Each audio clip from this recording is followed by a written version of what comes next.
Bueno, sabéis me imagino que habéis tenido en cuenta durante este mes de marzo el versículo que tenemos en el calendario que tenemos de sobremesa y que este mes se encuentra en el capítulo 10 del Evangelio de San Juan, en los versículos 14 y 15, que dicen así: Yo soy el buen pastor y conozco mis ovejas, y las mías me conocen, así como el Padre me conoce y yo conozco al Padre, y pongo mi vida por las ovejas. Esos son los dos versículos que tenemos en el calendario para el mes de marzo. Pero yo me gustaría leer desde el versículo 1 del capítulo 10 hasta precisamente el versículo 15, para que podamos reflexionar en esta mañana sobre este pasaje tan conocido de escucharlo y de leerlo, pero que alberga y contiene y esconde verdades fundamentales que creo que en esta mañana vamos a poder descubrir. Comienza así el capítulo 10. De cierto os digo, el que no entra por la puerta en el redil de las ovejas, sino que sube por otra parte, ese es ladrón y salteador. Mas el que entra por la puerta, el pastor de las ovejas es. A éste abre el portero, y las ovejas oyen su voz, y a sus ovejas llama por nombre y las saca. Y cuando ha sacado fuera todas las propias, va delante de ellas, y las ovejas le siguen, porque conocen su voz. Mas al extraño no seguirán, sino huirán de él, porque no conocen la voz de los extraños. Esta alegoría les dijo Jesús, pero ellos no entendieron qué era lo que les decía. Volvió pues Jesús a decirles: de cierto os digo, yo soy la puerta de las ovejas. Todos los que antes de mí vinieron, ladrones son y salteadores, pero no los oyeron las ovejas. Yo soy la puerta. El que por mí entrare será salvo, y entrará y saldrá, y hallará pastos. El ladrón no viene sino para hurtar y matar y destruir. Yo he venido para que tengan vida y para que la tengan en abundancia. Yo soy el buen pastor. El buen pastor su vida da por las ovejas. Mas el asalariado, y que no es el pastor, de quien no son propias las ovejas, ve venir al lobo y deja las ovejas y huye. Y el lobo arrebata las ovejas y las dispersa. Así que el asalariado huye porque es asalariado y no le importan las ovejas. Yo soy el buen pastor y conozco mis ovejas y las mías me conocen. Así como el Padre me conoce y yo conozco al Padre y pongo mi vida por las ovejas. A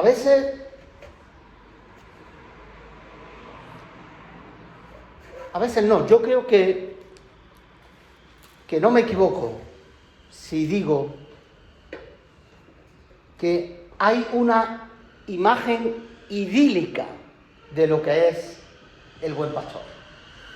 Si tú además ves la iconografía, la pintura, siempre que se habla del buen pastor, y siempre vas a ver la figura, incluso en las catacumbas, la figura que había era la de un pastor llevando una oveja, un corderito sobre los hombros. Y se nos ha quedado esa imagen idílica de que el pastor es alguien amable, alguien cariñoso, alguien que cuida con un esmero a la oveja. Pero la realidad del tiempo en el que Jesús habla de esta forma, de esta parábola, de esta forma alegórica, la realidad de aquel tiempo es que los pastores no tenían precisamente una profesión bonita y cómoda, sino todo lo contrario. Era una profesión bastante dura, bastante difícil y de mucho peligro, porque había que dormir en mitad del campo. Y había que dormir rodeado de lobos y rodeado de bestias, de fieras, de lo que hubiera en aquel lugar. No es cómodo estar cuidando de un rebaño. Y además, teniendo que estar comiendo y durmiendo fuera de tu casa, a la intemperie.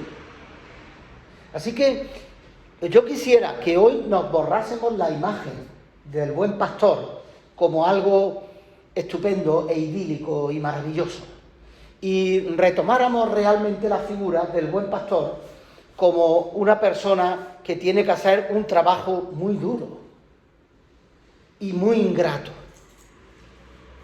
y en el que no puede nunca estar despistado ni bajar la guardia, porque tiene que estar continuamente vigilando las ovejas, tiene que estar continuamente vigilando el rebaño, y tiene que estar, lo que es también más importante, continuamente llevando las ovejas de un sitio a otro para que encuentren buen pasto.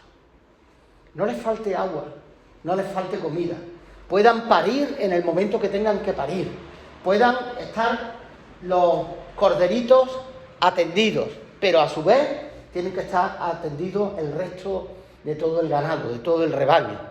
Así que no es el buen pastor, no es un trabajo cómodo, es un trabajo incómodo e ingrato. Y además tenemos, algo que quiero decir antes de que se me olvide. Jesús le estaba hablando a los fariseos. Los fariseos, por aquel entonces además, se consideraban que ellos eran los verdaderos pastores de Israel, porque pensaban que todos los sacerdotes, que todos los levitas, que todos estaban equivocados y que solamente la pureza la tenían ellos. Así que Jesús aprovecha que le está hablando a los fariseos. Leeros el capítulo anterior, el capítulo 9, para que podáis entender perfectamente el capítulo 10. Y veréis cómo Jesús, con esta alegoría, está denunciando que precisamente un asalariado no es un buen pastor. Si os dais cuenta, en el texto se nos refiere a un redil de ovejas. Y en aquel entonces, algo que se ha perdido, pero era muy normal, que varios pastores reunieran en la noche sus rebaños y los dejaran en un determinado corral, atendidos o vigilados por una persona a la que contrataban para que vigilara a las ovejas mientras que ellos descansaban. Y esta alegoría está aquí presente en este pasaje. Si veis, el propio Jesús se identifica de una manera muy severa, muy clara, porque a los fariseos le hablaba con severidad, ya que ellos exigían la severidad de los demás. De cierto os digo. De cierto os digo. 2 veces se lo repite. Jesús está apelando a su autoridad ante los fariseos que pretendían tener autoridad con respecto al pueblo de Israel. De cierto os digo, yo soy la puerta. De cierto os digo, yo soy el buen pastor. En esa alegoría en la que estamos hablando de un rebaño grande, un redil grande, porque está compuesto de varios rebaños que están al cuidado de un vigilante, Jesús dice que el buen pastor entra por la puerta, pero el que no es un buen pastor, sino que es un salteador y es un ladrón, no entra por la puerta. Entra por cualquier otro sitio menos por la puerta. La puerta estaba vigilada por esa persona que había sido contratada. Así que esa persona, cuando venía de venir a uno de los pastores, no tenía problema en abrir la puerta.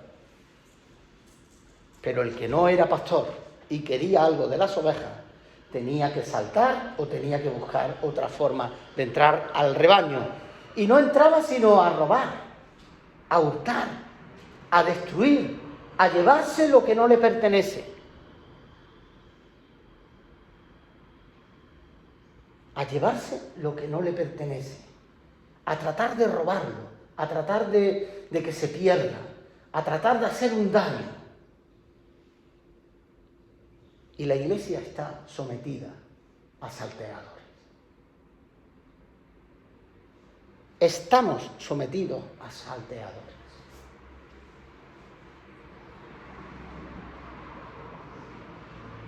Me encanta cuando Jesús dice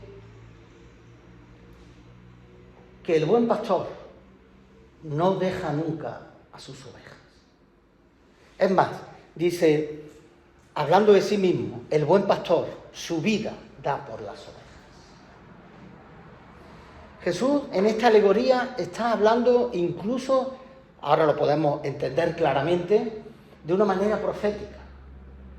Porque ¿quién ha dado su vida por las ovejas? Él. ¿Quién es el Cordero de Dios bajado del cielo? ¿Quién era el sacrificio perfecto? Él. Y si vemos algo importante en esta parábola, es que, y quiero que te quedes con esto, porque esta costumbre sigue, la puedes seguir viendo en el tiempo actual. Dice que el buen pastor conoce a sus ovejas y sus ovejas lo conocen a él. Y el buen pastor las llama por su nombre. Era una costumbre, y es una costumbre que ha perdurado en el tiempo, por lo menos yo de niño recuerdo haberlo visto así.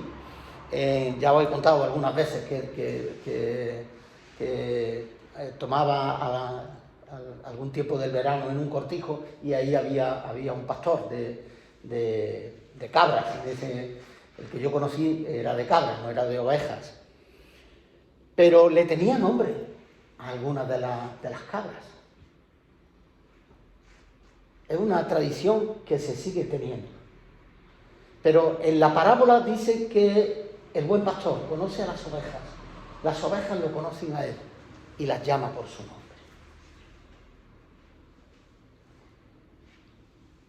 No sé si habéis visto alguna vez a un pastor llamar a una oveja por su nombre, pero es curiosísimo porque es que le hace caso. Es como un animal doméstico, es como un perro o como un gato.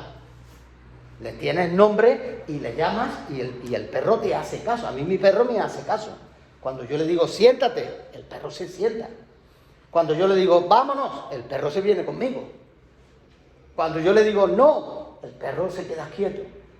Y es flipante de verdad ver a un pastor llamar a una oveja.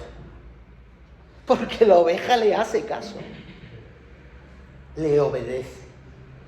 Y una costumbre que sí que está reflejada en la parábola, pero que hoy día se ha perdido, es que el pastor, después de recoger el rebaño, después de cerciorarse que ha pasado la noche, ha pasado el peligro de los lobos, de las aves rapaces, ha pasado el peligro de perder las ovejas, cuando va y abre la puerta y entra y las llama por su nombre, ¿qué dice el texto? Dice que él va adelante y las ovejas le siguen. Hoy día es muy raro ver un pastor delante y las ovejas siguiéndole. Lo normal que tú puedes ver, por lo menos en esta zona, y a mí me pasa mucho los domingos por la mañana cuando tengo que ir a llevar al perro para pasearlo, me cruzo muchas veces con un pastor de cabras. Y lo normal hoy día es al revés. El pastor va el último. Y lleva un par de perros que son los que van llevando el rebaño. Y así lo van guiando. Pero aquí es curioso que el buen pastor va primero. Va adelante. Y son las ovejas las que siguen al pastor. Y me encanta por una cosa, porque si Jesús es la puerta para entrar a ese rebaño, para estar bajo su cuidado, si Jesús es el buen pastor que va a estar dando la vida por mí, si Jesús es el buen pastor que me va a llamar por mi nombre, yo lo único que tengo que hacer es seguirlo. Yo lo único que tengo que hacer es seguirlo, porque Él va por delante. Y a veces nosotros en nuestra vida pretendemos ser un rebaño moderno. Pretendemos ir delante, pretendemos ir adelante con nuestros proyectos, con nuestros sueños, con nuestras ilusiones, y creemos que el pastor va a estar por detrás vigilando, cuidando, para que no pase nada. Y yo creo que en el mundo espiritual debemos de funcionar justo al revés. Debemos de dejarnos guiar por Él. En lugar de que yo vaya y cuente como con un seguro o una especie de seguridad porque tengo detrás a la persona que me va a estar guiando. No sé, pero yo pienso que a veces la vida espiritual la desarrollamos así. Vamos nosotros con nuestros proyectos, con nuestras ideas, con nuestras situaciones y pretendemos tener la seguridad de que, no, el Señor está conmigo, nada me pasará. Pero el pasaje dice lo contrario. El pasaje dice que te dejes guiar.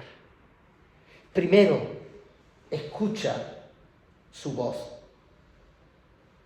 Primero, deja escuchar la voz. Claramente, que Él te llame. Él nos ha llamado a todos. Esto es indudable. Esto no tiene discusión teológica ninguna. Dios quiere que nadie se pierda, que todos lleguen al conocimiento de la verdad. Así que llamados somos todos. Aquí el problema no está en que si eres una oveja buena o eres una oveja mala. Aquí el problema está en que tenemos que ser conscientes de que hay salteadores y de que hay alguien que está esperando, como dice el apóstol Pedro, a que tú te salgas del rebaño para que el diablo, como un león rugiente, te coja y te devore y te haga pedazos. Entonces, iglesia, ¿dónde puedes encontrar el lugar para estar junto a otras ovejas y estar al cuidado del vigilante que ha puesto el buen pastor? Pues yo creo que, como se suele decir, blanco y en botella, en tu congregación local.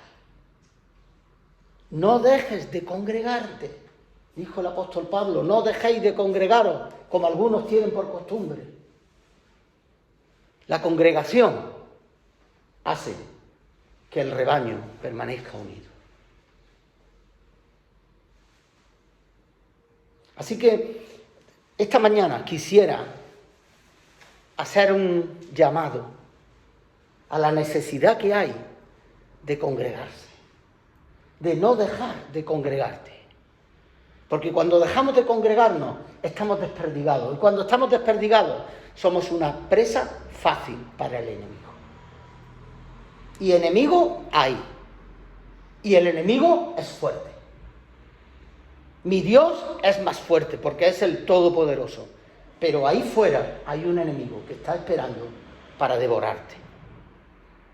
Y si tú tomas la costumbre de dejar de acudir y de dejar de congregarte en tu iglesia, ve a la iglesia que quieras, yo en esto no tengo problema, sabéis que lo mantengo, no tengo problema, pero congrégate, no dejes de congregarte, busca tu rebaño, el rebaño donde puedas estar junto a otros hermanos y todos siguiendo al buen pastor. Así que en esta mañana quisiera hacer ese llamado a la Iglesia, a no dejar de congregarnos. Y que el Señor, ya lo hemos dicho muchas veces, tiene propósito para tu vida.